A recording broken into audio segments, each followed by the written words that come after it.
How's it going, everyone? My name is Derek Afasi. I'm the owner of Afasi Financial Group and RetireSharp.com.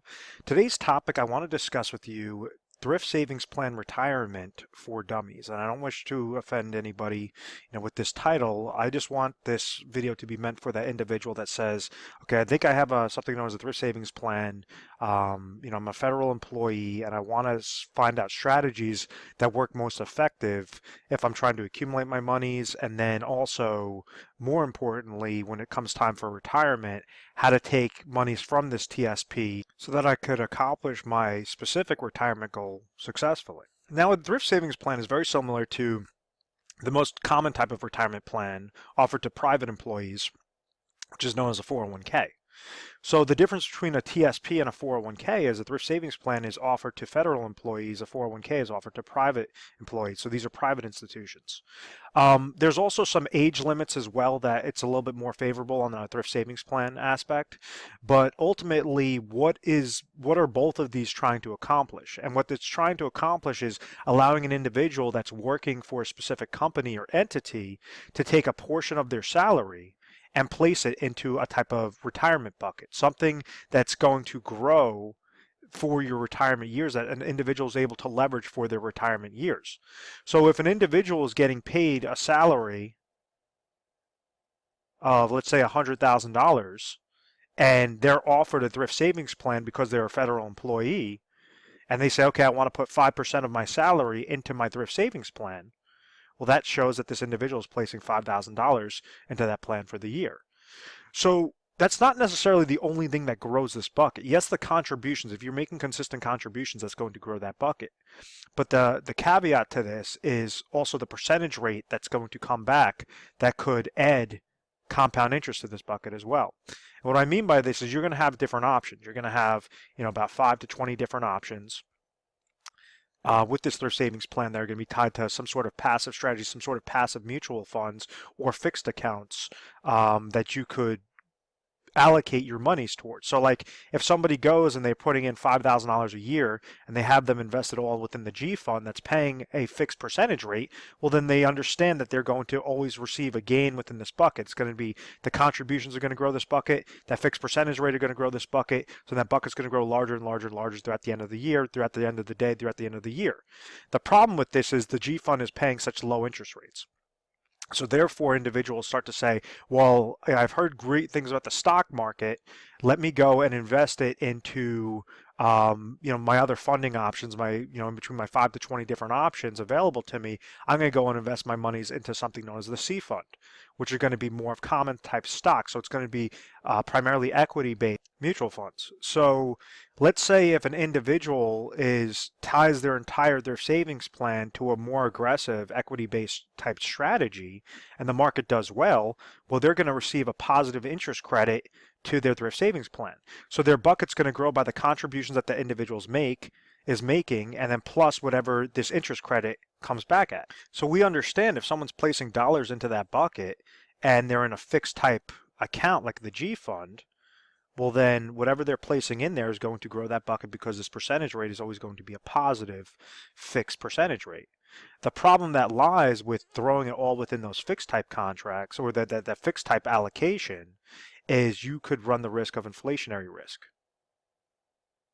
So this is that whole concept of why an individual doesn't want to just save all their money and hide it underneath a mattress is because the cost of goods and services are going to be increasing each and every year. So it's a rule of thumb, inflation is going to increase by on the low end about 3% per year, on the high end about 4% per year. And inflation is tricky because you could have some years where inflation is not there. You don't see an increase in the cost of goods and services, and then all of a sudden you see a large uptick out of nowhere. So it's not like you're just seeing a gradual 3%, 3%, 3%. You could have 0% inflation and then all of a sudden get hit with a 5% of inflation in a given year. But on average, to prepare for it is you want to successfully receive about a 3 to 4% as a minimum rate of return off of your account so you do not fall victim to that inflationary risk. Because an individual could go and keep saving their dollars, saving their dollars, saving their dollars. Just like in 1990, individuals that retired lost over 40% of their purchasing power by 2010. And it was because of that concept of inflationary risk. Basically, the cost of goods and services were increasing, even though these individuals were on a fixed income. They now had to change their lifestyle in retirement because they couldn't go back to work. They were too old to go back to work, and basically too frail to go back to work. The individuals were losing to that inflationary risk concept.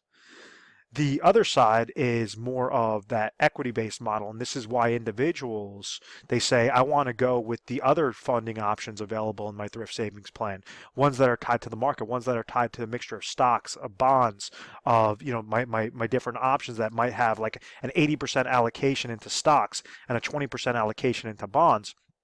So you could pick and choose which route would be most suitable for your individual needs. Some individuals say, I'm not a risk taker. I just want to see a fixed percentage rate, and that might be fine going into the G fund, but they understand that there's going to be that inflationary risk associated with it.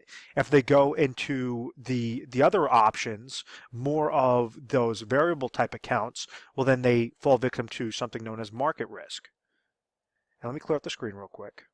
And market risk was very apparent in 2008 when individuals said, you know what, from 1980 through 2000, I saw extremely great gains with my accounts. I'm just going to let it ride. I have faith in the market. Let me just keep my money in that C fund type aspect, and everything should work itself out. Well, what they didn't do was they didn't scale down. Typically, the rule of thumb is that when you start working, when you're in your earlier years, in your 30s and your 40s, you could take on more aggressive, more risk because you have a longer time horizon. If someone's going to retire at age 65 and they're 40 years old and the market takes a dip, well, they have those extra 25 years to recapture back all those different gains. So when somebody is now, let's say, age 63, and they still stay consistent with that risk, well, if the market has a decrease, well, you only have 2 years to try to recapture that back up. And then right when you want to retire, you're starting to pull money from an account that could potentially go down, that you're also paying fees on, and you're also having that longevity risk, you're having that inflationary risk that's compounding against it as well, and that's where you could see a retirement disaster take place. So that rule of thumb is to say, okay, I'm going to be more aggressive in my earlier years because I could take that risk, but then I want to make sure that I'm reallocating things, that as the closer that I get into my 50s, I want to make sure that these are more conservative, meaning more towards funds that are not going to be tied to that stock market volatility. In 2008, you had individuals that lost 50%, some over 50% of their portfolios, all within that 1 year.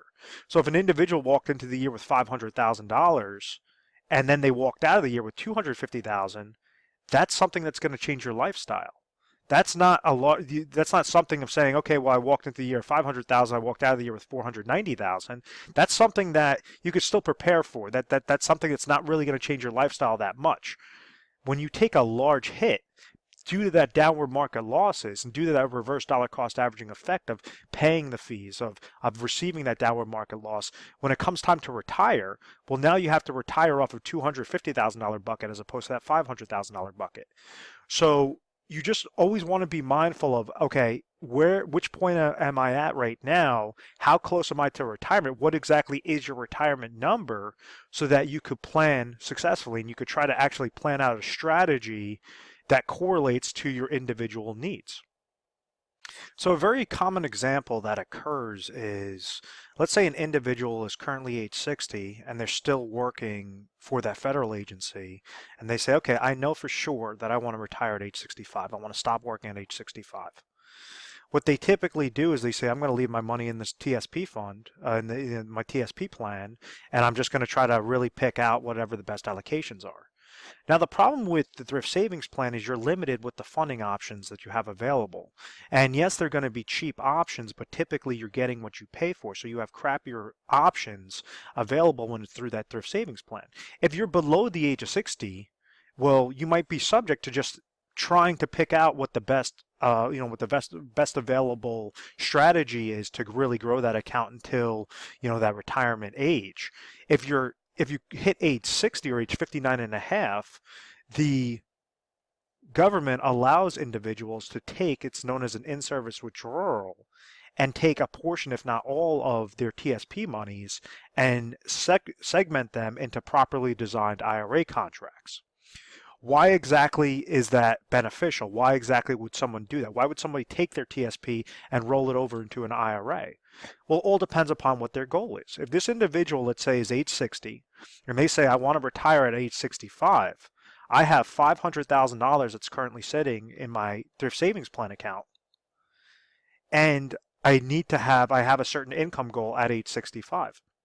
Maybe I'm going to try to take Social Security a little bit earlier and trigger that at age 65. Maybe I'll be getting a pension from the federal government as well at age 65. And then I want to make sure that I'm siphoning out the correct dollar amount from my thrift savings plan that will correlate exactly to whatever that gap is. So the number one goal to plan for is your income. If you have that ideal retirement age at 65, and let's say with this scenario, this person has no other retirement savings. They have just some money into, savings account, checking account, but basically as a retirement plan goes, they have this $500,000 in their savings plan. What happens is, let's say after doing a budgeting analysis, they understand that their expenses currently are, let's just say that they're sitting at 60 grand, but in retirement, these expenses at age 65, some are going to be reduced and it's going to be right around $50,000. Let's say at age 65, this individual is going to be receiving Social Security income of $30,000, and then they're also going to be receiving pension income, as a hypothetical example, of $10,000. What this tells us is that at age 65, their goal is $50,000 of income that they need to suffice. This tells us that they already receive guaranteed income sources of $40,000. So what is there a gap of? $10,000. So what a person can do at age 65, because they've hit that age, that basically that the age requirement, that qualification that allows them to take a portion of their thrift savings plan, they could go and roll that over into a specifically designed IRA contract that will produce them with a 5-year deferral, produce them guaranteed lifetime income. And they could use that through leveraging insurance companies through the form of their annuities, in particular their hybrid annuity contract, which allows them to receive guaranteed lifetime income based upon the claims paying ability of the insurance company, and God forbid if something happens to them and they passed away, whatever's remaining in the account value would go to the beneficiaries. So in this really quick example, let's say I have this $500,000, it's only going to be a requirement of $150,000 to place into a specifically designed IRA annuity contract for a 5-year deferral that will produce them $10,000 of income. So this tells us that we didn't just let it ride. We didn't just leave it within those TSP funds and have it fall victim to that reverse dollar cost averaging effect. What you did was you set up a systematic strategy that says 150,000, I'm segmenting that into a contract today to receive that income, that guaranteed $10,000 of income at my age 65. So that day that I hit age 65, this is when I want to call it quits. I'm going to trigger my Social Security income. I'm going to trigger my pension income, and then you could trigger your annuity income. Out of this 150,000, let's say this person is, just for really easy math purposes, let's say that they only live for 2 years, and God forbid they come down with an ailment, they pass away at age 67, and there's nothing happening with their accounts, that they just drew down 10,000, so now you have $100,000 sitting into that IRA annuity contract. Because we're using a hybrid annuity, we're using something known as an income rider, this 130,000 would still be left over to the beneficiaries.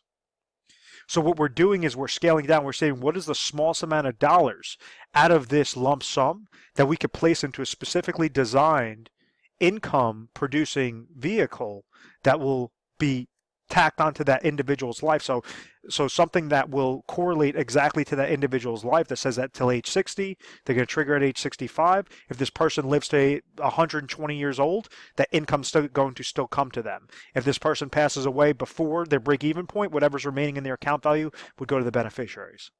So that's what correlates to that income, that income phase. And what do we do? On this concept, that really easy fix, now we have $350,000 left over in the thrift savings plan that we did not touch. So we only utilize the smallest amount of dollars and only as much as necessary to accomplish that income goal.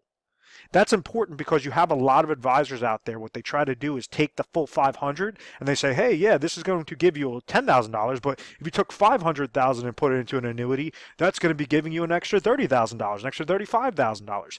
And if your goal does not correlate to that extra $35,000 income need, yes, it will give you more income, but you don't want to just throw all your money into an annuity. You only want to leverage the correct portion into that specifically designed IRA annuity contract. So we have the number one goal is the income sources. We had 500,000, and we said it's going to be a requirement, and this is all hypothetical, 150,000 that's going to produce them the $10,000 of income. They're receiving 30,000 in Social Security, 10,000 in pension income, 10,000 in the IRA annuity income.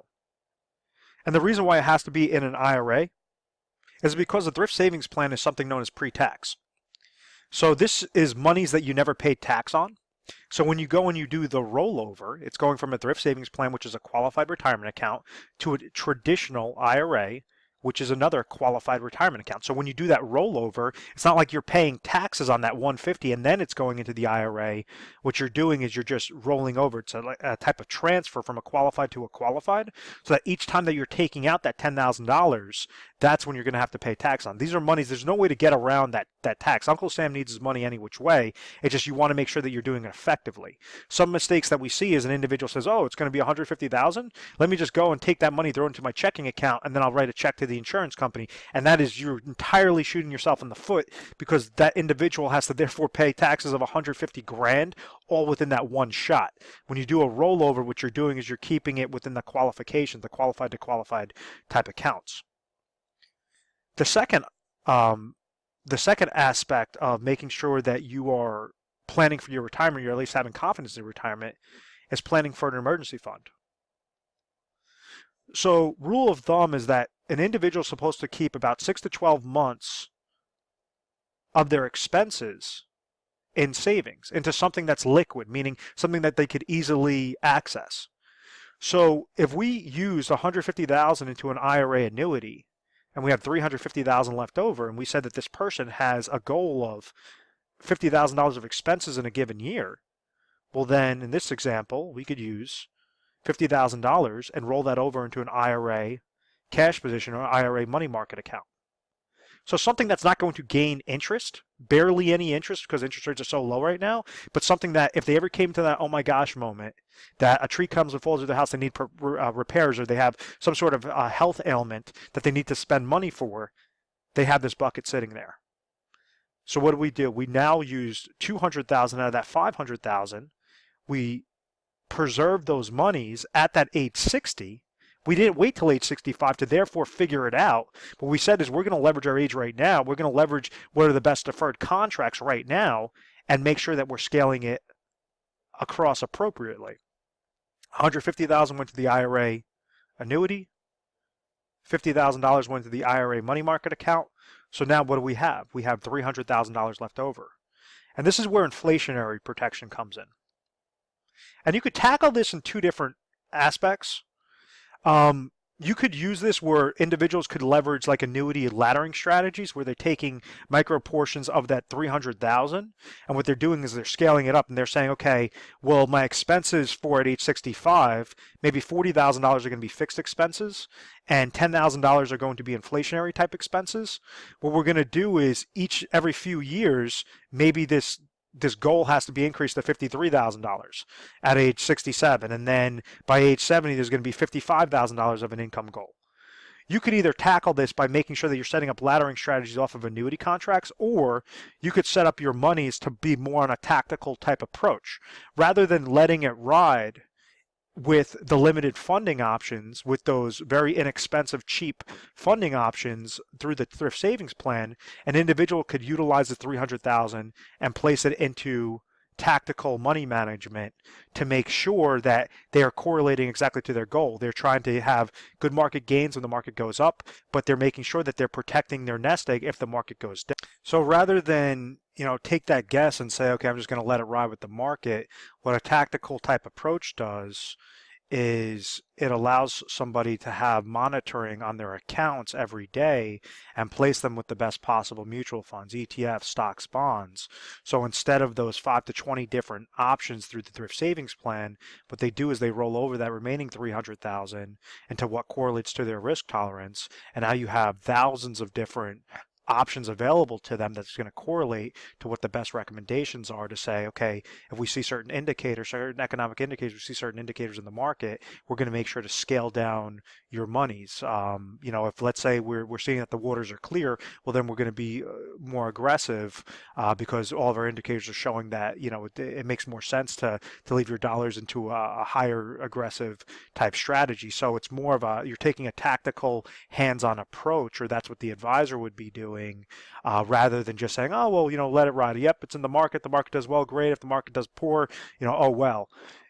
You want to just make sure that it's more on a systematic strategy. What happens with the thrift savings plan is more on a passive type approach, where you're limited on how much growth potential you could place your dollars into unless you're truly monitoring that account yourself, and you're reading up and you're learning all these different aspects of what's going on with the market and how to read market trends and different things like that.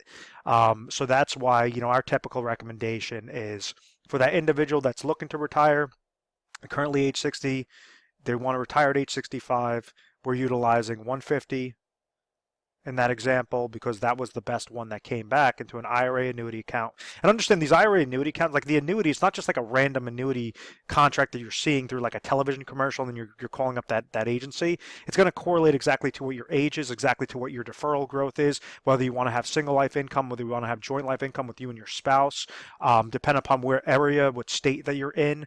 Each state is going to be different. It has to be appropriate to your exact situation. So that will be the top recommendation there. The $50,000 in that money market example is just going to say that your liquid cash. It's not, if the market goes down, this is going to be unaffected. Now, and then you have the remaining 300,000, which we typically recommend in a tactical type approach to really grow your types of accounts. Now, you could place it into different indexing type strategies, ones that gain when the market goes up, does not lose when the market goes down, or you could take a portion of it, throw it more into variable-based accounts to make sure that you're also have those advisors that are monitoring that account appropriately, of saying, we have market trends that the market's going to be having a decrease, so you want to just protect yourself at all times. So rather than a question mark or just saying, yeah, I'll worry about that plan when I get to it and just leave my money in the TSP, if you hit that age 60, you're eligible to go and roll over and to set up an actual plan. Different eligibility requirements if you severed employment. So like, let's say if somebody was working for a federal agency and they quit working there and now they're working for a new company, a private company, they have access with the old TSP account to therefore roll it over.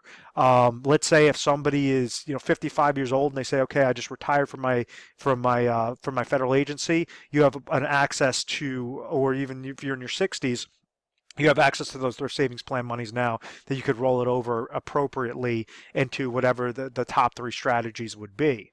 But what we're not doing is taking that approach of saying, okay, the thrift savings plan, let's roll it over all 100% into a money market account. Let's roll it over 100% onto an annuity. Let's roll it 100% into tactical money management.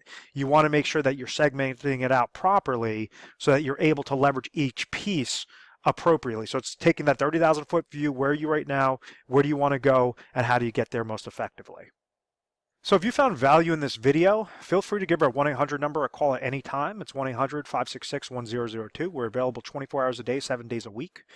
And when calling over, what you can expect is you're going to speak to an assistant. That assistant's going to ask you, okay, what are you calling in for? You might say, I saw, different videos or listen to a radio show or whatever on the thrift savings plan, retirement plan, either for dummies or whichever video you watched. And they're going to make sure that you're patched over to a specialist that handles your particular area. Based upon, what that specialist is going to ask you, is going to try to uncover, where are you right now? Where are you trying to get to? Do you need income? Is that important to you? Is that something that, you want to make sure that you're leveraging? Or is your Social Security and pension income going to correlate to your goals appropriately, where you don't need to leverage, insurance-based contracts such as an annuities, and you could place more dollars into your fund monies, more into emergency type funds? What is your exact situation? Can you get to your situation of what you're doing right now, or is there a gap in your plan? If there's a gap, there might be some recommendations that specialist is going to make for you and show you what the appropriate plan of action will be. We're an independent agency, so we're not captive whatever you tell us, company XYZ is going to be the greatest thing since sliced bread. So because we're able to leverage all these different companies, we work for the client, we don't work for the companies. So it just makes it a little bit more powerful than when you're walking into a captive type agency, or, an agency that just sells mutual funds, or an agency that just sells life insurance, or just sells annuities, and you're going to see that they're going to try to push that type of product. We work specifically for the client, and we deal on a national basis. So we are A+ rated on the Better Business Bureau. We've always had very good reviews. We've never had any complaints. I believe it's because of our methodical process of making sure education is first and foremost. And hopefully, if we educate you the correct way, then we could earn your business. But at the end of the day, I really hope that you found value in this. Please feel free to subscribe to our YouTube channel, Retire Sharp, so you can have access to the most updated videos. Thanks so much, guys.